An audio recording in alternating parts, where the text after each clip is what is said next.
채널 구독과 시청해주셔서 감사합니다. 좋은 하루 되세요. 말도 많고 탈도 많았던 주병진의 MBC 복귀가 불투명해졌습니다. 당초 주병진은 윤도현 대신 2시에 데이트, 이하 2대 표기 DJ로 복귀할 예정이었는데요. 주병진이 갑자기 2대를 맞지 않겠다 하고 연락을 끊었다고 합니다. MBC로선 이미 윤도현을 내친 상황인데요. 주병진이 2대에 복귀하지 않는다면 그야말로 박줬던 게 지붕 쳐다보는 격이 되지 않을까 싶네요. MBC에서 청취자의 입장을 한 번이라도 생각했다면 이런 악수를 두지 않았을 거라는 생각이 듭니다. 그렇다면요, 주병진은 왜 갑자기 라디오 2대를 포기했을까요? MBC 말대로 후배 윤도현을 밀어냈다는 비난과 부담 때문일까요? 당초 주병진이 방송 복귀를 한다고 했을 때는 라디오가 아닌 TV가 될 거란 예상을 했습니다. 강호동이 무릎팍을 하차하는 마당에 주병진 만난 적임자가 없기 때문입니다. MBC 역시 주병진을 무릎팍 후속 프로 진행자로 낙점한 상황인데요. 주병진에게 라디오 진행까지 맡긴 건 12년 만에 방송에 복귀하는 부담을 덜어주려 했다는데 MBC는 이것이 주병진에게 후배의 자리를 빼앗는다는 비난을 줄이란 걸 예상하지 못했을까요? 더 놀라운 건 주병진이 원해서 2대를 맡겼다는 MBC의 거짓말입니다. MBC 말대로 주병진이 여론의 비난과 부담 때문에 2대를 고사한 이유도 되겠지만요. 더 큰 이유는 따로 있다고 봐요. 첫째는 정찬우, 김태균이 진행하는 동시간대 2시 탈출 컬투쇼를 누르겠다고 했는데 생각보다 쉽지 않아 보였을 겁니다. MBC가 윤도현을 주병진으로 교체하려던 이유는 청취율을 고려했기 때문인데요. 만약 주병진이 이런 기대를 충족시키지 못했을 경우 지게 되는 부담은 생각보다 클 겁니다. 주병진은 당초 이왕 복귀하는 거라면 라디오 청취율 1위인 2시 탈출 컬투쇼를 꺾고 싶다고 알려졌는데요. 사실은 그게 아니고 MBC 라디오국의 욕심 때문이라고 합니다.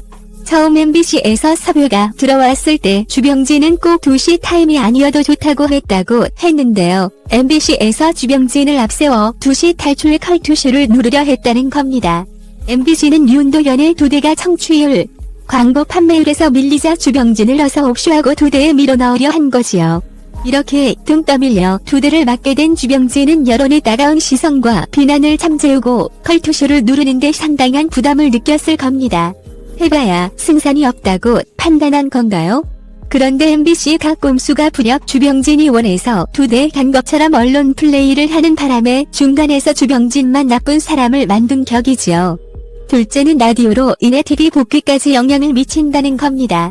한때 강호동, 유재석은 저리 가라 할 정도로 인기를 누리던 개국의 황제가 컬투쇼에서 밀리고 기대를 충족시키지 못한다면 그가 맡게 될 가칭 주병진 쇼도 영향을 받지 않을 수 없지요.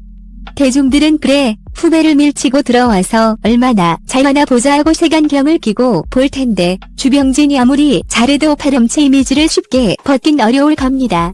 이런 부정적인 이미지는 강호동 후속 프로로 나올 주병진 쇼 시청률에 악영향을 미칠 것입니다. 셋째는 잠정군퇴한 강호동에 대한 부담감입니다. 지상파 3사를 오가며 4개의 예능 프로를 진행하던 강호동은 잇따른 부설수로 떠났지만요. 그에 대한 동정론과 인기는 여전합니다. 그런데 MBC는 주병진에게 강호동의 빈 자리를 대신할 수 있다는 확신을 갖고 있나 봅니다. 2대 주병진이 복귀한다고 하자 국장급이 현장에서 직접 지원을 한다고 할 정도였으니까요. 대중들 또한 강호동이 떠나고 복귀한 주병진에게 거는 기대가 컸지요. 무릎팍에서 기회가 온다면 방송에 복귀하고 싶다고 했지만 막상 복귀하려니 12년 전과 지금의 예능이 너무 달라진 데에 따른 부담감 또한 컸을 겁니다. 예상대로 주병진이 무릎팍 후속 프로를 맡게 된다면 재미있다, 없다 등 한동안 강호동과 비교할 게 뻔합니다. 아무리 예능 황제였다 해도 주병진이 강호동을 능가할 것이란 보장은 없잖아요. 그런데 MBC는 주병진에게 강호동보다 낫다며 부담을 주니까 주병진으로선 MBC 가판을 방석이 아니겠어요? 차라리 강호동이 은퇴하지 않은 상황에서 신설 프로를 맡아 진행한다면 부담은 덜 했을지 모르겠네요. 어쨌든요, 주병진이 윤도현의 하차를 안타깝게 생각하고 고사한 건 대인배다운 결정이라고 봅니다. 남의 불행을 딛고 성공하려는 건 잘 될 수도 없지만요, 잘 된다 해도 그 이미지는 고스란히 남기 때문이죠. 이번 2시의 데이트 파문은 전적으로 MBC 전횡이 낳은 불행입니다. 윤도현만 피해자가 아니라 따지고 보면 주병진도 피해자인 셈이죠. 애초에 2대가 아니라 도시 만세로 갔다면 이런 잡음은 없었을 겁니다. MBC가 주병진을 통해 욕심을 부려도 너무 부렸고 그 욕심에 주병진이 부담을 느낀 겁니다. 처음 주병진이 2대 DJ를 맡게 됐다는 뉴스에 주병진에 대한 비난이 많았는데요. 사실은 이 모든 게 MBC 꼼수가 낳은 무리수였습니다. 또한 주병진이면 2대는 물론 모두 팍 후속 프로도 대박을 칠 거라며 설레지를 쳐대는 MBC의 주병진이 적잖은 부담감이 있었을 겁니다. 예능 황제답게 침체된 MBC 예능의 구원투수가 될 수 있지만 그게 아니라면 주병진 자존심이 허락하지 않을 겁니다. 안 그래도 부담이 큰데 MBC에서 주병진을 정치인물 사지로 몰아넣으니 주병진이 고사할 수밖에요. MBC의 욕심 때문에 굳은 윤도현이 물러나고 주병진마저 무릎팍 후속 프로까지 포기할까 우려되네요. 채널 구독과 시청해주셔서 감사합니다. 좋은 하루 되세요.